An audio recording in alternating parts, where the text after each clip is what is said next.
Доброе утро. Утро Якутии в эфире. Телеканал Якутия-24. Самая уютная, самая семейная, самая утренняя и ранняя программа нашего телеканала, в которой мы вечно собираем много всего интересного, полезного для вас, чтобы вы день начинали, во-первых, с немножко и мозги ваши зашевелились после долгого сна, и, конечно же, чтобы все, что вы увидите, так или иначе повлияло на то, чтобы день ваш прошел продуктивно и с улыбкой на лице. Мы делаем для этого все возможное в течение ближайших 50 с небольшим минут. Ну и по традиции, конечно же, в самом начале говорим о том, что ожидает нас за окном. Сегодня в центральных районах Якутии температура воздуха минус 29, минус 23 градуса, в заречной группе минус 41, минус 23. В южных 23-19 со знаком минус, в Вилюйской группе 37-21 градус мороза. В Нижнеленских минус 34, минус 27, в западных районах минус 23, минус 18. В Колымо-Индигирской группе улусов 43-28 градусов мороза, в Янских 36-28 градусов со знаком минус, на северо-западе минус 31, минус 27. В городе Якутске температура воздуха в 6 часов утра составила минус 24 градуса, атмосферное давление 769 миллиметров ртутного столба. Ветер западный 1 метр в секунду. Сегодня днем в столице республики преимущественно без осадков. Температура воздуха днем ожидается на отметках минус 21, минус 23 градуса. Вот такая погода ожидает нас сегодня. Ну а сейчас давайте расскажем о том, какими памятными датами день знаменателен. Среди них, кстати, есть день леденцовых петушков. И если вы давно не лакомились этой сладостью, почему бы не исправить ситуацию сегодня? Тем более, что купить их можно почти в любом магазине, хотя люди постарше, вероятно, раньше делали их сами. У многих дома даже были, а может и остались специальные формы для отлива таких леденцов. В рукодельных леденцах как будто бы было больше шарма, ведь делали их сами для себя, а значит, вкладывали в них всю свою любовь. Ну, в этот день произошло и несколько исторических событий, и о них расскажем далее.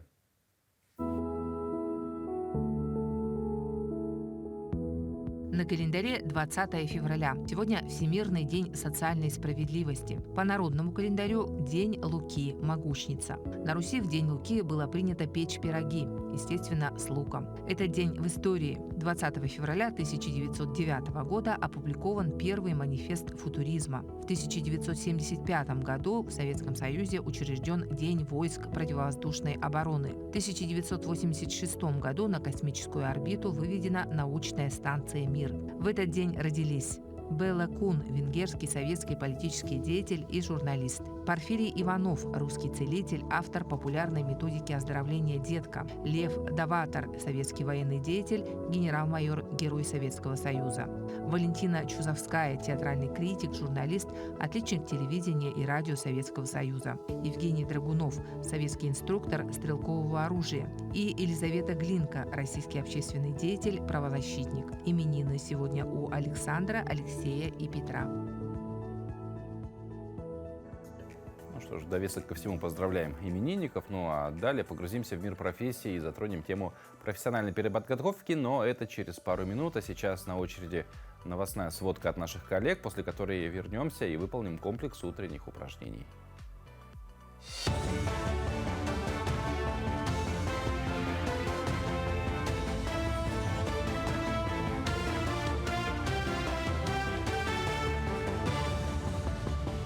Доброе утро, Якутия. Далее блок новостей. В историческом зале Национальной библиотеки Якутии состоялась презентация нового сборника стихотворений «Мы ждем тебя с победой». В него вошли произведения авторов из разных улусов республики, посвященные участникам специальной военной операции. Стихи, наполненные любовью, уважением и благодарностью к бойцам, призваны поднять боевой дух и вдохновить на новые свершения во имя победы. На презентации присутствовали члены землячества Алекминского района, представители республиканской общественной палаты и сами авторы стихов. Сборник был собран за год Альбиной Прокопьевной Черепановой. Инициаторами выступили Алданская библиотека, и Общественная палата поддержала. Республики Саха-Якутия, Союз женских организаций поддержали. Знаем, что тираж 500 экземпляров. 74 автора 79 стихов из 34 районов республики. В Центре цифрового образования IT-КУП в Нижнем Бестяхе прошла тематическая неделя профессий будущего в сфере IT. Более 100 учащихся из 10 школ приняли участие в марафоне цифровых продуктов, объединившись в команды для разработки собственных проектов. Ребята представили концепции своих идей, продемонстрировали творческий подход к IT-технологиям. Кроме того, школьники встретились с представителями IT-компаний и учебных заведений Якутска, получив ценную информацию о профессиях в сфере информационных технологий. Нижнебестяхский IT-КУП – 4-й центр такого рода, открытый в республике. Здесь дети с увлечением осваивают дополнительные образовательные программы в области цифровых технологий. Сегодня по программе идет 2 круга встречи ученик и специалисты. И после этого у нас пройдет круглый стол обсуждения дальнейших планов в сотрудничестве, о совместных проектах, совместных мероприятиях. Сейчас охват у нас 364 ребенка учатся по 21 учебной программе. Особенную популярность имеют графический дизайн и робототехника. Группы формируются, и дополнительный набор круглогодично идет. Мы работаем круглый год и летом, и зимой. Весна не за горами. Все больше и больше развлечений, доступны якутянам с отступлением морозов. Каток на Сайсарском озере традиционно начал работу 14 февраля. Коньки можно принести свои или взять в пункте проката. В скором времени желающие прямо на озере могут попытать свою удачу в тире и покататься на банане. На территории катка располагается кафе, где можно согреться, перекусить и выпить горячий чай. Заливка у нас в неделю по 2 раза, и в понедельник, и в выходные. И мы в этом году поставили гирлянду 120 метров. В прошлом году сколько было? 80 метров где-то. Ну, сейчас в этом году она больше стала. У нас была звезда в прошлом году на середине. После гирлянд шла. Кафе у нас посередине стояло катка. В этом году мы решили сделать иначе.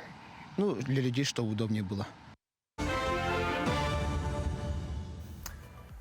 Ну что ж, пришло время размяться после хорошего сна. В этом утреннем ритуале огромное количество пользы. Среди них возобновить работу лимфатической системы организма, действие которой во время сна очень сильно замедляется. А запустить процесс заново без активных движений практически невозможно. Мы всегда готовы прийти на помощь и дать вам пример упражнений для утренней гимнастики от нашего спортивного инструктора. Доброе утро, наши дорогие! Ну что ж, продолжаем наш мини-фитнес-марафон. Поехали, девочки! Шаг, шаг, шаг, шаг. Еще. Разогрев. Выдох, выдох, выдох, выдох. С носочка. Мягкое колено. Плечо раскрыто. Дышим. Дышим. Еще. 3, 2, 1. И вдох, выдох. Поехали. Вдох. И выдох. Еще. Вдох. И выдох. Крайний. Вдох. Выдох. Переходим к нашей основной тренировке. На коврике. Уходим на колено. С прямых рук работаем. У нас будет мах бедра в сторону. 20. Поехали. 1, 2, 3, 4, 5, 6, 7, 8, 9, 10, 1, 2, 3, 4, 5, 6, 7, 8, 9, 10. Меняем ножку. Начали. 1, 2, 3, 4, 5, 6, 7, 8, 9, 10. 1, 2, 3, 4, 5, 6, 7, 8, 9, 10. Закончили. Далее переходим на отжимания с колена в широкой постановке рук. Отстраиваемся. Корпус в положении планка, таз не проваливаем и не задираем домик. 3, 2, начали. 1, 2, 3, 4, 5, 6, 7, 8, 9, 10. Еще. 1, 2, 3, 4, 5, 6, 7, 8, 9, 10. Хорошо. Слегка потянулись назад, ягодицу увели на пяточку. 3, 2, 1. Растем. И переходим на проработку мышц брюшного пресса с акцентом на талию. Садимся. Будем работать с вами в скручивании. Оторвали ножки от коврика, ручки в замок. Скручиваемся, локоть заводим за спинку. 1, 2, 3, 4, 5, 6, 7, 8, 9, 10. 1, 2, 3, 4, 5, 6, 7, 8, 9, 10. Хорошо. Обхватили себя за колено, оттянули спинку назад. Прожмите плечо вниз, разведите лопатки в стороны, дышим. 3, 2, 1. Прижали животик к бедру. Занимайтесь спортом, занимайтесь с нами по утрам, и вы будете заряжаться бодростью на целый день. До новых встреч! Хорошая профессия – фитнес-тренер. Для среднестатистического обывателя фитнес-тренер – это человек, который сам всегда находится в отличной физической форме, помогает другим также подправить свои физические данные. Но за всем этим стоит и получение соответствующего образования, обладание многими знаниями, постоянное совершенствование программы тренировки и изучение новых веяний в сфере фитнеса. Так что фитнес-тренер – это не только про тренировки. Но так дела обстоят в каждой профессии. Мы видим только фасад, но что за ним скрыто, не всегда попадает в наше поле зрения. И вот далее расскажем об еще одной профессии. Меня зовут Юрий Андреев. Я работаю в пожарной охране на должности мастера газодымозащитной службы. И нас, как считают, бойцами невидимого фронта. Наше направление газодымозащитной службы заключается в том, чтобы обеспечивать газодымозащитников на пожаре дыхательными аппаратами и средствами индивидуальной защиты. Но эту профессию я выбрал еще с детства. Я жил в деревне. Первый раз я увидел там работу пожарных. Меня это очень впечатлило, и я в будущем решил стать пожарным. В 2012 году я поступил в пожарно-спасательную академию города Железногорска Красноярского края. В 2018 году я получил диплом специалист пожарной безопасности. Когда устроился в пожарную охрану, я начал с должности пожарного. В чем мне нравилась эта работа, это, во-первых, нравится очень помогать людям, оказывать помощь и, соответственно, заниматься спасением, тушить пожары, изучать новую технику, оборудование. Ну и, соответственно, так получилось, что коллектив у нас тут очень сложился хороший, и для меня, как этот коллектив, как бы за это время стал почти как семья. Тяжело бывает, когда при замене баллонов на дыхательных аппаратах во время пожара ребята приходят, чтобы поменять баллон пустой на полный. Очень тяжело поменять, потому что это все заморожено, все во льду, и при этом тратится время на эту замену. Ну, в основном такой минус для меня в моем направлении. Со стороны пожарных, конечно, это вдвойне тяжелее. Но мы не огорчаемся, мы делаем свою работу, выполняем задачи и не унываем. Что бы хотел пожелать школьникам, которые хотели поступать в пожарную охрану, главное учиться, не бояться трудностей, и тогда у вас все получится. Мир профессии, в принципе, огромен. И не всегда с первого раза, кстати, удается найти, к чему будет по-настоящему лежать сердце. Но современный мир отличается от прошлого, что профессию всегда можно поменять. Тем не менее, в современном мире, где цифровые навыки становятся основой успешной карьеры и важнейшим фактором конкурентоспособности на рынке труда, мы хотим вам рассказать о конкурсе «Моя профессия IT», который становится стартовой площадкой для молодежи и помогает им определиться с будущей профессией, поступить в желаемое учебное заведение и найти работу. У нас в гостях Полина Барахсанова, заместитель директора Центра опережающей профессиональной подготовки Якутии. Полина, доброе утро. Доброе утро. Вот поговорим про конкурс. Да, вообще, что за конкурс «Моя профессия IT», для кого, про что, зачем и как? Да, моя профессия IT — это всероссийский конкурс. Он у нас проводится уже с 2013 года.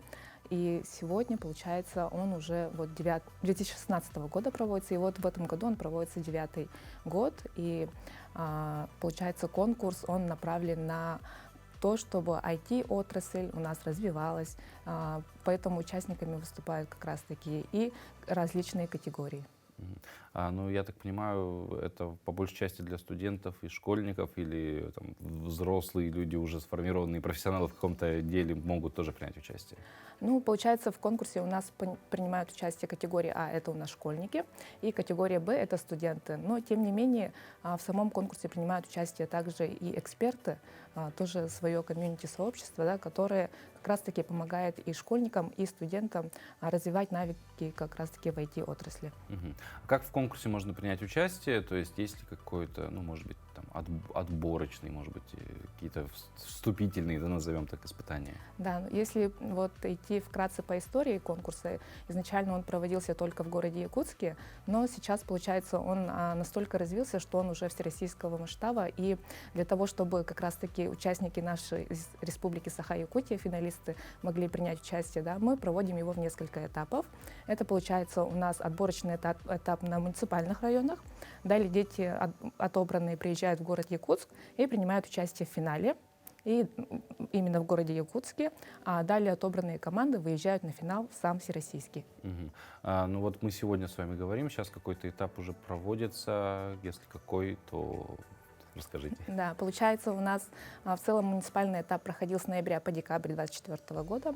Школьники и студенты как раз-таки подали заявки. А для того, чтобы подать заявку, им всего лишь необходимо было пройти опрос. Ну, там есть анкетирование, да, в IT-отрасли, также подать заявку через сайт и пройти, получается, отбор в муниципальном этапе. И вот как раз-таки наши финалисты приедут уже с 28 по 2 марта на региональный этап. С 28 февраля по 2 марта, то есть это уже буквально следующая неделя, и региональный этап в Якутске здесь состоится. Забежим уже вперед, конкурс всероссийский, то есть финал будет всероссийский, тоже в каком-то российском городе проходить. Где пройдет финал? Да, действительно. Получается, региональный этап у нас будет организован здесь в квартале труда. А далее финалисты будут отобраны 5 команд. Это 3 команды из категории школьников и 2 команды из категории студентов. Они будут выезжать у нас на всероссийский финал, который пройдет в Нижнем Новгороде. А всегда в Нижнем Новгороде проводятся всероссийские или города меняются?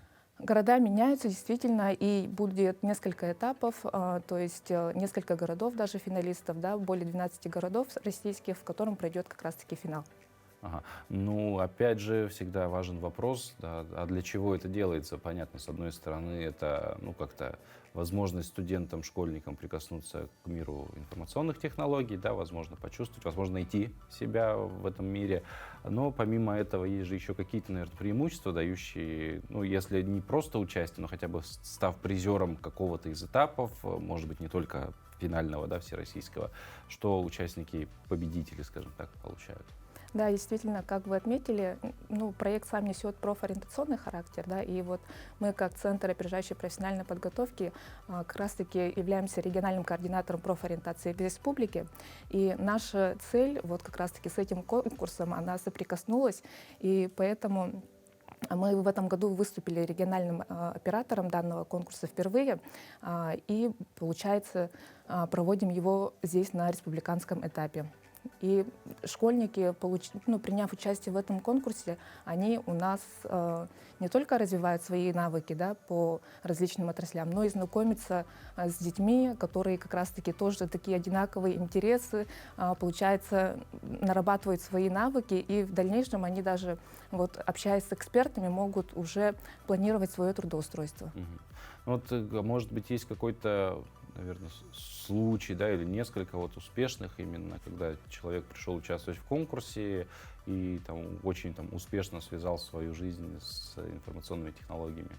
Да, действительно есть такое. Как я ранее говорила о том, что для того, чтобы школьник принял участие в нашем конкурсе, ему необходимо пройти тестирование, да, по IT-навыкам. И как раз-таки это все происходит у нас на сайте. Есть официальный сайт МПИТа, в котором дети регистрируются, подают заявку, как раз-таки проходят тестирование. И одним из разработчиков является как раз-таки команда, которая ранее когда-то принимала участие в хакатоне «Моя профессия IT». Здорово, то есть вот наглядный пример, да, что можно прийти поучаствовать. В принципе, если пройти тестирование, даже если вроде бы ты не думаешь, что там свяжешь себя с IT-сферой, можно втянуться и, мне кажется, потом добиваться успеха. Давайте еще раз зрителям напомним, в какие даты, да, 28 февраля, 2 марта проходит финал регионального этапа, проходить он будет в квартале «Труда». Да. Ага. Имеет ли смысл, ну, потому что мы все-таки представляем, наверное, в обывательском сознании, что IT-профессия, это ты вот всегда сидишь перед компьютером, как бы ничего не происходит. Ну, может быть, мы чего-то не знаем, и имеет смысл кому-то, кому интересно, кто, конечно, не может поучаствовать уже в финале, но прийти и посмотреть вживую на это. Да, действительно, мы такую возможность даем. Мы проводим как раз-таки в рамках самого конкурса Дни открытых дверей. 1 марта мы всех приглашаем, кто хочет в целом прикоснуться к этой отрасли, да, и понять для себя, хочет ли он принять участие, возможно, уже в следующем году, посмотреть атмосферу в целом, да. Ну и мы в рамках Дня открытых дверей проводим как раз-таки различные мастер-классы. Можно будет попробовать на себе какие-либо компетенции применить, да, и в основном это, получается, будет как раз-таки те представители, которые непосредственно занимаются подготовкой детей по этой отрасли. Угу. То есть это 1 марта, День открытых дверей, он также в квартале Труда? Да, в первой половине дня пройдет, поэтому мы всех граждан приглашаем к посещению. Ага, берите на заметку, дорогие друзья, если вот, думаете, да, IT для вас... Войти ли войти, Да. как говорится, да, вы можете прийти на День открытых дверей, посмотреть почти изнутри, да, как это выглядит. Ну, не изнутри, конечно, все-таки больше со стороны. Полина, вам спасибо большое, хорошего дня, успехов в вашей деятельности в принципе, и, конечно же, чтобы на высоте, на высшем уровне, как всегда, прошел конкурс. Спасибо. Вот. Ну, а какую профессию вы бы не выбрали, всегда важно, конечно же, выглядеть хорошо и стильно. Тут на помощь могут прийти представители другой профессии, это стилисты, но вам не придется искать их самостоятельно, ведь каждую неделю мы делимся полезными советами по выбору одежды и аксессуаров. Доброе утро, дорогие друзья! Меня зовут Дарья Габышева, я персональный стилист, и это рубрика «Рекомендации от стилиста». Вы уже заметили, что очень сильно потеплело. Я думаю, у каждого закралась мысль в голове, а что дальше? Что же мне носить? Как же мне классно выглядеть? Как стилист, конечно, я рекомендую продолжать носить меховые изделия, потому что они невероятно актуальны. Ну а как же найти оптимальное решение меховых изделий и при этом сэкономить? Сегодня об этом мы как раз с вами поговорим, потому что есть отличное решение. Это эко-шубы, которые имитируют наш с вами любимый мех, но при этом выглядят также красиво, дорого и стильно. Обращаясь к трендам, также хочется отметить, что в тренде цветной мех. Это может быть любой цвет, который вы можете только себе представить, но розовый также сейчас очень актуален. И обратите внимание, что именно приглушенно-розовые оттенки сейчас будут очень популярны. Посмотрите, пожалуйста, на эту прекрасную меховую шубку. Она невероятно приятная, мягкая и легкая. Это особенность эко-меха в том, что он достаточно легкий, и его можно чистить, легко использовать в своем гардеробе не один год. С такой шубой вы точно будете чувствовать себя самой яркой, красивой и притягательной. Но советы стилиста не будут лишними для героинь нашего следующего материала. Ленские красавицы готовятся к конкурсу красоты «Жемчужина Ленска». 10 старшеклассниц поборются за звание самой-самой. Мероприятие пройдет в преддверии 8 марта. Подготовка идет большая. В течение месяца участницы посещают подготовительные мероприятия к финальному шоу. Это различные мастер-классы, конечно же, фотосессии, тренинги, дефиле и прочее, из чего состоит успешное выступление на конкурсе красоты. За одним из репетиционных дней наблюдала наша съемочная группа. Обязательно нужно будет подготовить визитку. Перед началом репетиции обсуждение визитки. Это первый конкурс, представление конкурсанток. Она должна быть яркой, раскрывающей девушек. Над ней каждой предстоит большая работа. Визитку мы можем спеть, допустим, не прям всю песню петь, а, допустим, пропеть как-то себя представить. То есть представление должно быть визитки интересное. Может, у кого-то будет какой-то там рассказ про себя в виде стиха, допустим, да, ну что-то такое.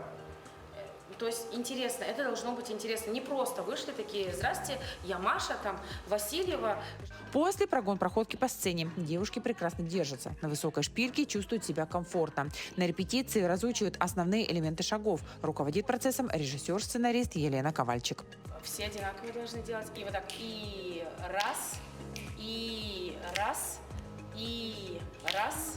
10 конкурсанток будут бороться за звание лучшей. Каждая, конечно, себя считает таковой. Все девушки модельной внешности, творческие, поют, танцуют, играют на музыкальных инструментах. Будет непросто и конкурсанткам, и членам жюри.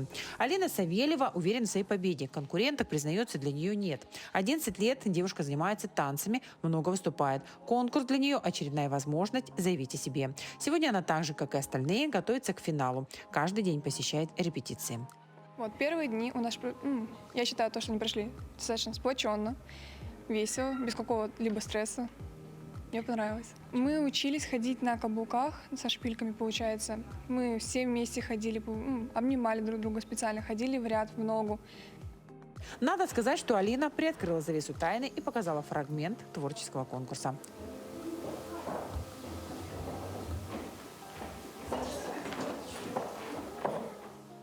Виолетта Неткачева играет на скрипке, параллельно учится игре на фортепиано. Посещает образцовый ансамбль якутского танца и театр моды. Визитная карточка и творческий конкурс будут поставлены, исходя из перечисленных интересов. Сегодня девушка начала подбор образов для дефиле. С облачением костюма помогает моя семья, мои друзья. Мы уже заказали платье и уже готовим идею, как это все стилизовать. С девушками уже в течение 2 недель работают стилисты, занимаются специалисты по хореографии, вокалу и сценической речи. Но девочки уже много чего усвоили, много к чему готовятся. Платье себе подготавливают. Мы будем там готовить визитку вместе, да, обсуждать, как это все у нас будет обстоять. И еще, ну, конечно же, дефиле. Самое главное – это на сцене красивая походка и улыбка девочек. Также для девочек проводятся различные мастер-классы, тренинги, дефиле и, конечно же, фотосессии. Мы приходили к стилистам, нас красили, и, соответственно, мы ездили на фотосессию, где мы все вместе, фотографировались, и благодаря этой фотосессии мы больше стали дружить. В рамках финального шоу пройдут традиционные дефиле в костюмах, представленных организаторами конкурса. В вечерних платьях также участницы представят визитные карточки, примут участие в творческом и интеллектуальном конкурсах. Члены жюри будут оценивать девушек за их умение держаться на сцене, артистизм, ум, творческие способности, умение говорить и вести диалог, способность раскрывать подобранный стилистами образ. По итогам конкурса выберут одну абсолютную победительницу, а также победительниц в различных номинациях. Все участницы получат достойные призы от организаторов и партнеров конкурса и смогут забрать свои портфолио. Светлана Валеева, Виталий Андреев, Ленск. Пожелаем всем участницам удачи, конечно же. Выход на сцену – это всегда волнительный момент, и не хочется, чтобы какая-то мелочь свела на нет долгую подготовку к этому моменту. Но это касается не только сцены. Каждый день мы хотим выглядеть хорошо, и чтобы этого достичь, мало лишь подобрать правильный гардероб или шагать уверенной походкой. Нельзя забывать и об уходе за кожей.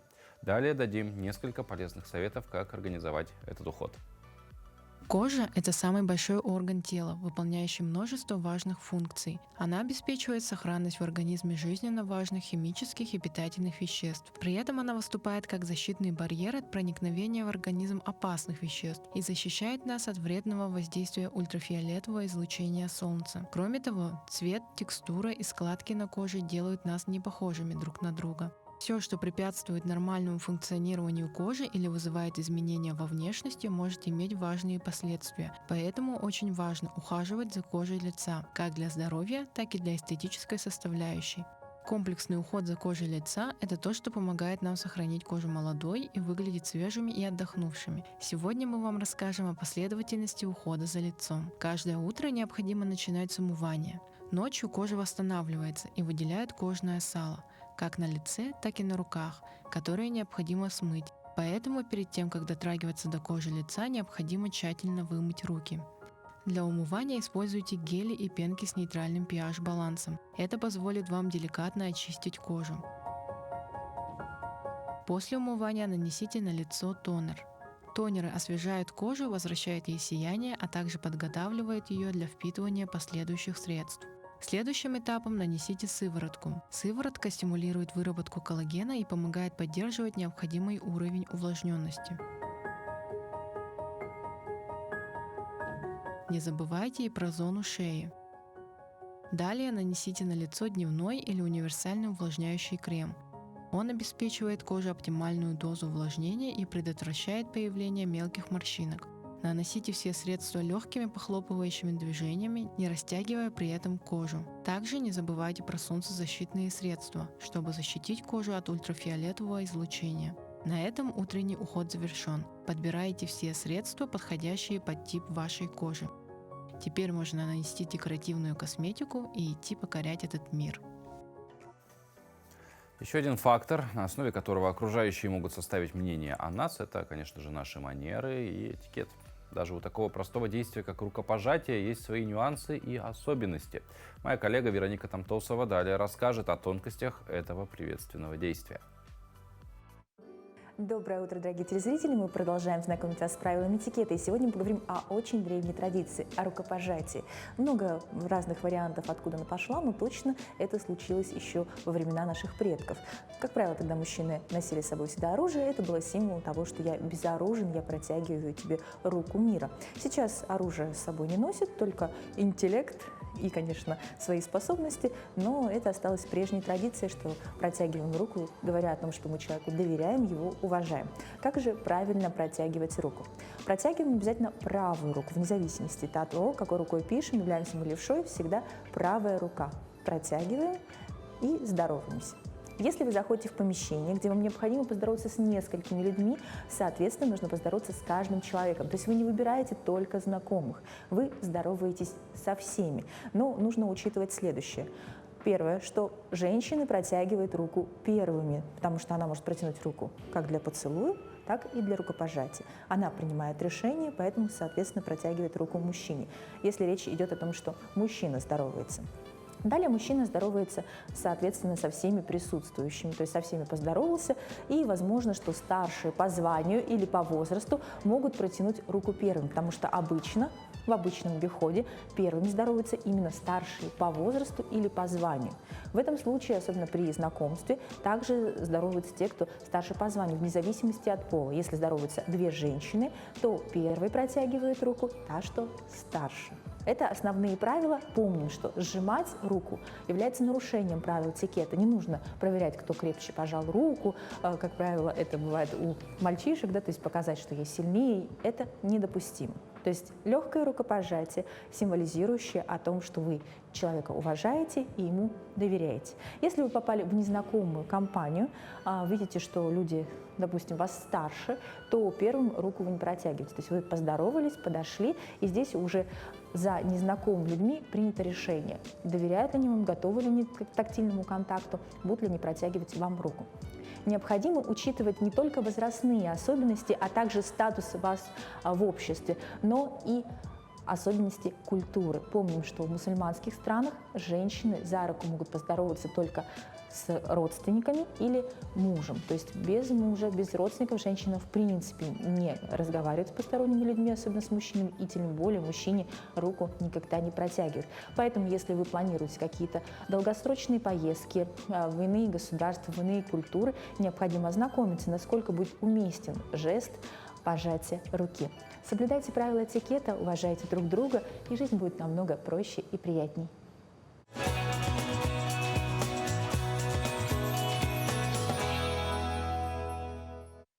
Вы смотрите «Утро Якутии», самую раннюю и самую семейную программу телеканала «Якутия-24». самую уютную при этом. Говоря про уют, кстати, его в ваш дом могут добавить домашние питомцы. Если у вас такого нет, а брать кошку или собаку вы не хотите, то подумайте о варианте с кроликом. Эти зверьки способны умилить не хуже вышеперечисленных, а о том, как о них заботиться, мы сейчас расскажем. Доброе утро! Сегодня в рубрике «Мой питомец» мы расскажем вам о кроликах. Кролики имеют два вида. Есть декоративный вид, у них более короткие лапки и меньше размером. И также есть мясной вид. У них длинные уши и размер их может достигать до 5 килограмм и более. Питаются кролики сеном, фруктами, овощами, сухими кормами, которые продаются в зоомагазинах. В доме можно держать их в клетке размером примерно 120 на 70 сантиметров и выпускать их погулять. По интеллекту кролики примерно равны котам, то есть они могут выбрать себе угол, куда они могут ходить в туалет. Можете, если пускаете его на улицу, либо оставить клетку открытой, либо же поставить лоток в углу, который он выбрал. Они достаточно бывают злопамятными, поэтому хозяев, которые их могут обидеть, они могут держать на них обиду, пописать или покакать им в кровать. Живут они примерно 7 лет. По характеру достаточно активные животные и очень дружелюбные. Для кого-то разведение животных становится настоящим хобби, а вот у Евгения Семенова, врача-анестезиолога-реаниматолога, увлечение другое. Уже несколько лет он увлеченно собирает коллекцию моделей машин. Каждая модель создается из деталей, которые он получает, выписывая специализированные журналы. В каждом выпуске одна деталь, и из этих элементов постепенно рождаются масштабные, невероятно точные копии ретро-автомобилей. Модели полностью соответствуют оригинальным размерам, а их детализация поражает от работающего двигателя до мельчайших элементов интерьера. Некоторые модели даже оснащены подсветкой, что позволяет рассмотреть каждую деталь, включая полную комплектацию двигателей и других узлов. Несмотря на то, что Евгений Юрьевич работает врачом скорой помощи, он находит время для своего увлечения, которое стало неотъемлемой частью его жизни. Каждая модель в его коллекции – это настоящее произведение искусства стоимостью около 300 тысяч рублей. Его страсть к коллекционированию не только украшает его дом, но и вдохновляет окружающих, показывая, как важно находить время для того, чтобы приносить радость. Слушай, а может он сам заводится? Еще одно увлечение, которое может дарить радость и чувство прекрасного окружающим, это, конечно же, музыка. Для всех, кто хочет пристраститься к этому виду творчества, в детской школе искусств города Покровска прошли мастер-классы и концерт классической музыки, организованные участниками второго республиканского фестиваля «Музыка на вечной мерзлоте», посвященного памяти первого президента Якутии Михаила Николаева. Подробности в сюжете Виолетты Засимовой. Организатором фестиваля является автономная некоммерческая организация «Камертон», возглавляемая якутянкой Ириной Дагуевой. Сама Ирина живет в Москве и работает артисткой симфонического оркестра «Русская филармония», но не забывает о своей малой родине. Ранее она совместно с другими выпускниками Высшей школы музыки Якутии проводила фестиваль «Виват Альма-Матер», а с прошлого года работает над фестивалем «Музыка на вечной мерзлоте». Получается, особенность нашего фестиваля в том, что это классический фестиваль, который проводится именно в улусах нашей республики. В прошлом году это был первый фестиваль.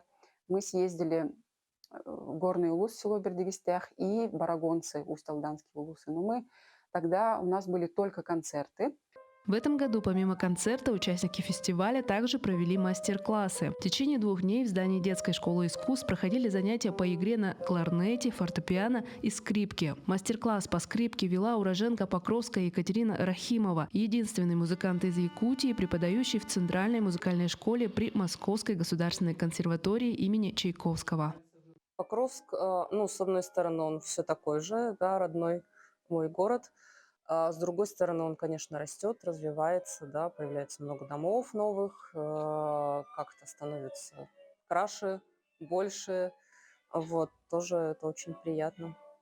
Визиту Екатерины Рахимовой в Покровск особенно радовалась ее мама Галина Рахимова, которая также является ее первым музыкальным педагогом. Галина до сих пор ведет класс скрипки в Покровской детской школе искусств. Именно для ее воспитанников ее дочь Екатерина провела мастер-классы.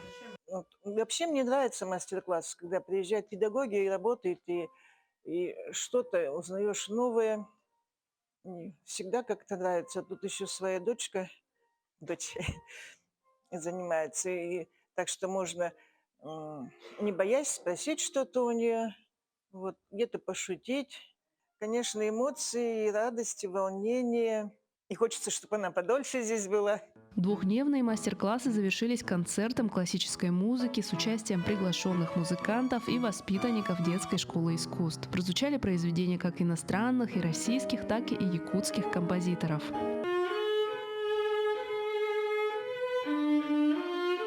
Стоит отметить, что участие Екатерины Рахимовой в фестивале «Музыка на вечной мерзлоте» стало возможным благодаря поддержке фонда первого президента Михаила Николаева.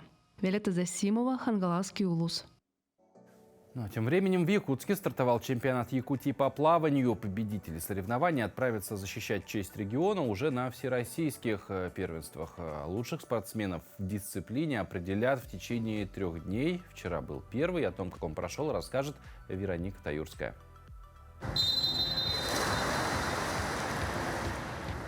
Кроль на спине, брас, бат и вольный стиль. В течение 3 дней 89 спортсменов старше 14 лет со всех районов Якутии будут оспаривать звание сильнейшего на дистанциях 50, 100 и 200 метров. У нас идет чемпионат республики и первенство республики. Сегодня у нас приехали из разных уголков нашей республики. Сегодня участвует 89 участников. И они самые сильнейшие спортсмены, пловцы, можно сказать. Выступлениям на первенстве и чемпионате предшествовали упорные тренировки и изнурительные сборы. Часть участников соревнований провела подготовку к стартам в Кыргызстане на тренировочной базе вблизи озера Исык-Кюль. К этим соревнованиям мы готовились усердно, работали, тренировались, наплывали базу, ездили на сборы в Киргизию, на озеро Исык-Кюль, на учебно-тренировочные сборы на 3 недели. Любая подготовка физическая, надо иногда менять обстановку. Одной подготовки для участия в первенстве мало. Необходимо соблюсти ряд условий, среди которых сертификат РУСАДА по онлайн-обучению за 2025 год, а также наличие не ниже 3-го спортивного разряда. У нас участвует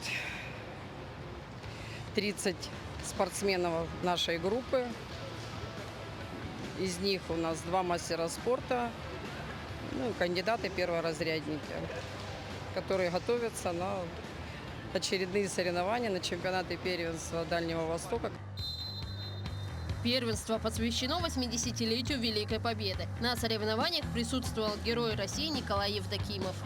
Такие соревнования, мне кажется, нужно устраивать, потому что это в первую очередь патриотика, это память о погибших воинах Великой Отечественной войны. Ну и в целом это развитие, даже скажу, страны, народа, Саха, Якутска в целом. Первенство Якутии по плаванию продлится 3 дня. По ее итогам будет сформирована сборная команда республики на предстоящих дальневосточных соревнованиях во Владивостоке с 18 по 22 марта. Вероника Таюрская, Элита Махно, Якутск. Ну, а далее у нас ожидается встреча с гостем нашей студии. Поговорим о детях, о том, как поддержать их во время учебного года. Ну а прямо сейчас наши коллеги из информационной службы расскажут о последних новостях, после чего мы вернемся.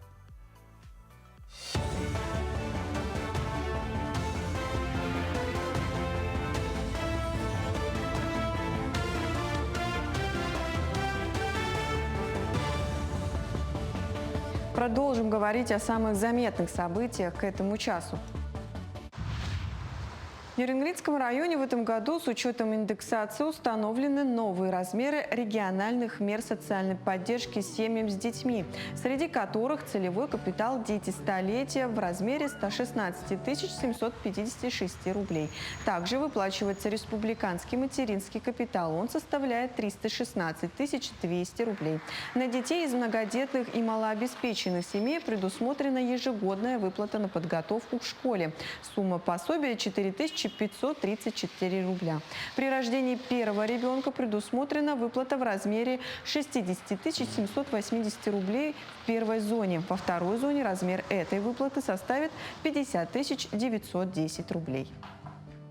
Благодаря поддержке президента Якутия продолжает сохранять высокий уровень рождаемости. Илдархан подчеркнул, что Якутия всегда отличалась особой заботой о семье, детстве и материнстве.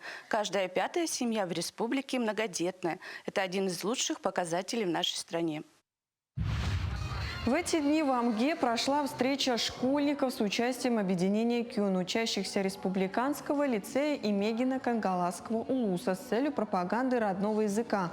Проект КЮН был организован Республиканским лицеем-интернатом в прошлом году с целью сохранения и распространения родного языка. В ходе встречи дети организовали дискуссии, презентации и игры. На мероприятии приняли участие 9 команд из разных школ района. Учащиеся обменялись своими знаниями, опытом и эмоциями, что позволило им лучше понять и полюбить свой родной язык. Там мы познакомились, и было интерактивное мероприятие. Во второй части дня у нас уже получается соревнования. Мы разделились по командам и начинаем играть. Я представляю значимость языка, чтобы в будущем наши дети смогли разговаривать на нашем якутском языке свободно и могли рассказывать другим народам. В Якутске с 19 по 23 февраля проходит чемпионат республики по футзалу. За звание сильнейшей команды борются 10 лучших коллективов. Представители Среднеколымского, Горного, Мегино-Кангаласского, Хангаласского, Мирнинского, Усть-Алданского, Намского, Ленского, Чурапчинского районов, а также сборная города Якутска. Соревнования проводятся по правилам ФИФА. Победители ждут медали, кубки и дипломы, а лучших игроков – специальные призы. Собрались все сильнейшие команды республики. Ну как, конечно, как всегда, есть фавориты определенные, да, команды. Но, как говорится, фавориты всегда только на бумаге. Все определяется на площадке, и любая команда может победить любую.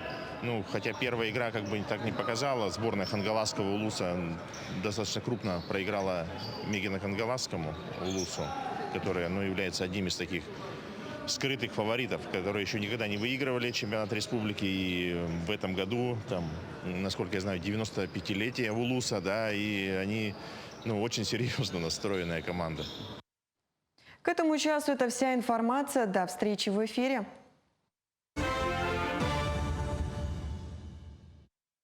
Едва ли не в каждой группе детей, в детском саду или школьном классе обязательно может случиться такая ситуация. Найдется мальчик или девочка, к которому все остальные дети относятся, ну, насмешливо, пренебрежительно, а то и враждебно. Ему придумывают обидные клички, отбирают рюкзак, портят одежду, заставляют писать за себя контрольные, сваливают на него вину за разбитое окно, ну и так далее. Почему ребенка обижают в школе и как ему помочь? Из этой ситуации можно вообще найти выход и помочь своему малышу, и как это сделать? На эту тему поговорим сегодня с семейным психологом. У нас в гостях Алена Шкулепа. Алена, доброе утро. Доброе утро. Вот. Ну, давайте начнем с самого важного. Как родители вообще могут понять, что ребенка обижают в школе, в детском саду, вот в этих местах? По реакции ребенка. Причем не по яркой реакции, как это часто родители, там, пришел возмущенный ребенок, кидает портфель в угол. Это хорошая реакция, и на самом деле замечательная, и она позволяет рано все выявить. Но очень часто родители в силу занятости не замечают, что ребенок становится все подавленнее. Вот это состояние, оно явно свидетельствует о том, что что-то происходит очень не так. Не просто какая-то история про двух детей, которые поссорились, а что-то вот происходит более серьезное, конечно. То есть просто по подавленному состоянию? Да, нужно отслеживать ребенка, что вот он был такой, а почему-то он изменился. И это, например, очень явно видно до подросткового возраста, потому что как дети до подросткового, они в целом примерно в одинаковом состоянии находятся.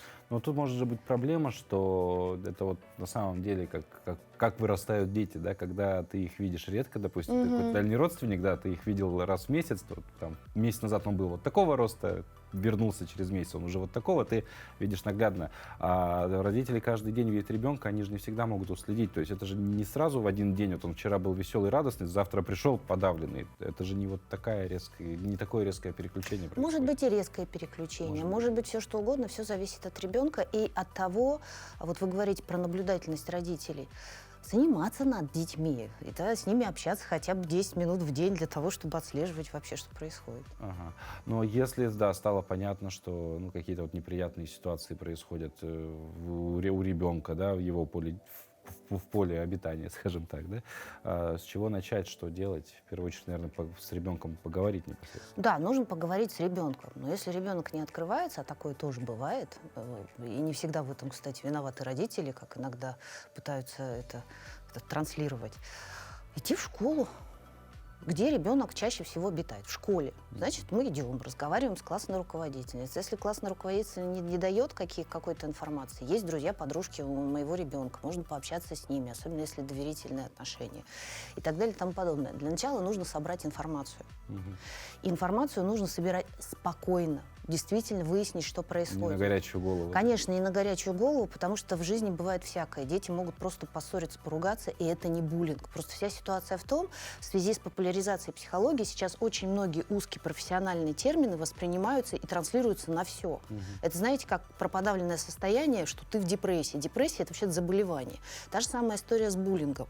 То, что дети поссорились, например, там неделю друг друга подкалывают в классе, еще буллингом не является. Буллинг — это системная травля, в которой участвует буллер, агрессор. Естественно, есть жертва и есть наблюдатели. Вообще-то в этом процессе участвуют не 2 ребенка, в нем участвует весь класс. Тут мы вспоминаем, да, что как бы твое бездействие тоже может привести к плачевным результатам, вот говоря про наблюдателей. Ну вот информация собрана, вот допустим, да, там с учителем поговорили или там с друзьями ребенка поговорили.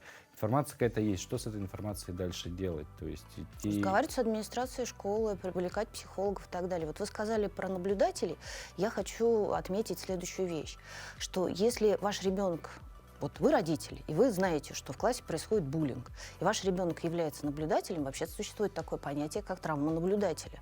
Потому что наблюдатель — это тоже ребенок, с которым нужно отрабатывать эту ситуацию. Он находится все время в ситуации, что, не дай бог, это все перекинется на него. И поэтому очень часто дети, которые помогают буллеру, они вынуждены это делать, просто чтобы этот гнев не был перенесен на них.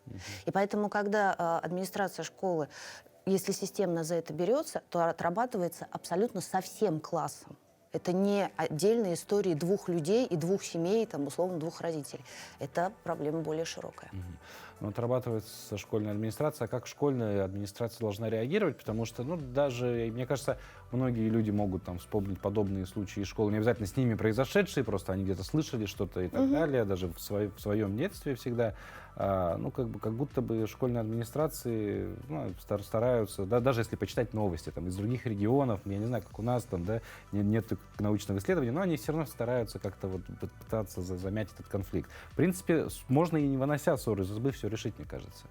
Я думаю, что можно, при условии, что изначально будет эта позиция. Ну, смотрите, вот, например, родитель узнал, что моего ребенка травят. Да, понятно, что мы уже с вами сказали про то, что желательно яркую реакцию не проявлять. Нужно идти и системно добиваться ситуации, при которой администрация обратит на это внимание, привлекать родителей, привлекать других детей. Сейчас в большинстве школ, не во всех, к сожалению, есть психологи. Сейчас существуют комплексные программы по работе с буллингом, которые можно взять и начать просто системно с этим работать. Это непросто, потому что на это нужно выделять время и ресурсы, но это возможно. Другая сторона медали, да, как понять родителям, что их ребенок вот, не жертва, а агрессор, наоборот. Можно ли это по поведению очень ярко видно, и, как правило, ну, к сожалению, агрессоров, у меня даже был такой опыт собственный, когда ко мне приводили девочку-буллера, но это идет из семьи, из воспитания, там уже можно понять. Как правило, такие дети более агрессивны. Либо, если мы берем другую ситуацию, что, наоборот, ребенок может быть вести себя вообще очень по-разному, или, например, абсолютно примерный, потому что вот там очень жесткое авторитарное воспитание в этом смысле. Я думаю, что если вы это поняли, разговаривать с ребенком надо разговаривать. Есть такая замечательная фраза, которая, собственно, звучит так, уж не прямым текстом ее скажу, что вообще буллинг случается всегда с попустительства взрослых. Потому что взрослые, родители не обращают внимания, там, администрация не обращает внимания. Вот, пожалуйста, это случилось. Дети сами по себе такие вещи, ну, они делают, но это все можно прекратить в самом начале при условии, что за этим всем наблюдается.